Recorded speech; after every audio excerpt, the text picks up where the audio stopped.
Хүүхэд багчуудыг зам тээврийн осолд өртгөхөөс сэргийлэх зорилгоор сургууль орчмын ойролцоох явгууны гарцны ойр орчимд хүүхдийн зурагтай модел самбарыг байрлуулдаг. Тэгвэл эдгээр төмөр модел самбаруудыг арчиж торддоггүйгээс зэвэрч муудсан байна. Мөн шинжлэх хүсэлтийг өгдөгч 1 жилийн дараа шийдвэрлэдэг байна. Явгууны гарц болон сургууль орчмын бүсэд энэхүү зураг самбарыг үл байршуулдаг.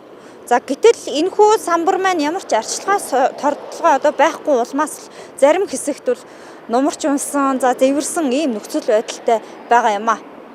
Өөрөөс угааж арчидгүй гадна тал нь өнгөсөн салбайцсан. Хөлийн бие нэг босох гээд нэг үдсэн ч юм бас болох шаардлагагүй. Тэгэл ингээл буцаагаад байдаг. Энэ удаж байгаа нодлон лав 2 жилийн өмнө бол нэг юм ногоо дарцаг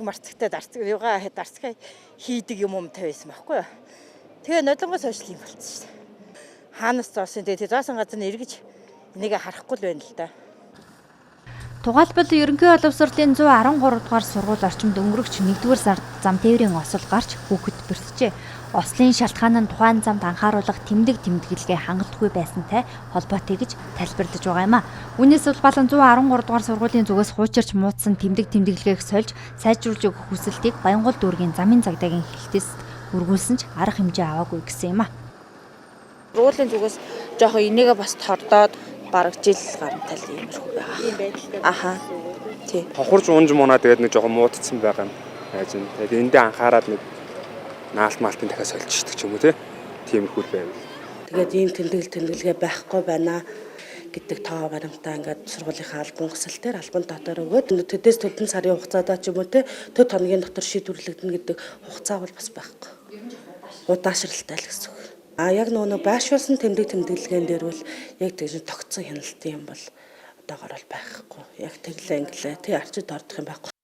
2024-өөс 2028 онд сургууль орчмын авто замын аюулгүй байдлыг хангах ажилд 3.5 тэрбум төгрөг тусгагджээ.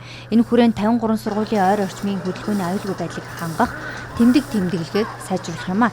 Үүний нэгд 113 дугаар сургууль оржээ. Тухайн сургуулийн ойр орчмын замын хөдөлгөөний аюулгүй байдлыг хангах төмөр модель бүхий зураг самбаруудыг шинжилж засварлах ажлыг 8 дугаар сард хийж дуусгахаар төлөвлөжээ. 8 компаниг шалгаруулад зам хариуцагчийн тогтолцоог бий болгоно гэсэн. Энэ дээр ямар нэгэн байдлаар тэмдэглэгээ ингээ хурц сааруулагч юм ийм байдлаас ингээ үүсэж байгаа хөдөлгөөний аюулгүй байдал алдагдж байгаа нэг бол тухай бүрт нь очиж зохио засвар арчилтыг хийхээр ийм байдлаар төлөвлөд ажиллаж байна. Зүгээр асуудал нь юу гэхээр тэмдэг хийдэг нөгөөх нь унцдаг, эвдэрчдэг. Тэрийг яг бүртгэж авч байгаа бүртгэлийн систем гэдэг юм байхгүй болчиход.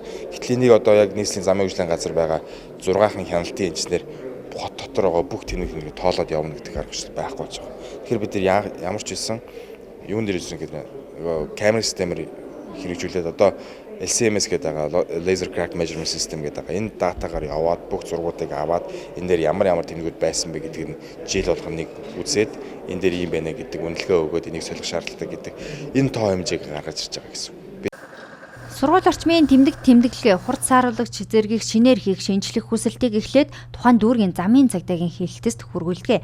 Үүний дараа замын хөгжлийн газарт очдог. Харин замын хөгжлийн газараас хүсэлтийг хүлээн авч цаашид зураг төсөл төсөн мөнгөний асуудлыг шийдэх гэж хугацаа алддаг байгаа юм а. Тиймээс цаашид сургууль орчмын бүсийн тэмдэглэгээг хяналттай байлгахын тулд авто зам хариуцагчийн тогтолцоог бий болгож камерын системээр хянах тогтолцоог хэрэгжүүлэхээр ажиллаж байгааг мэргэжилтнүүд онцоллоо.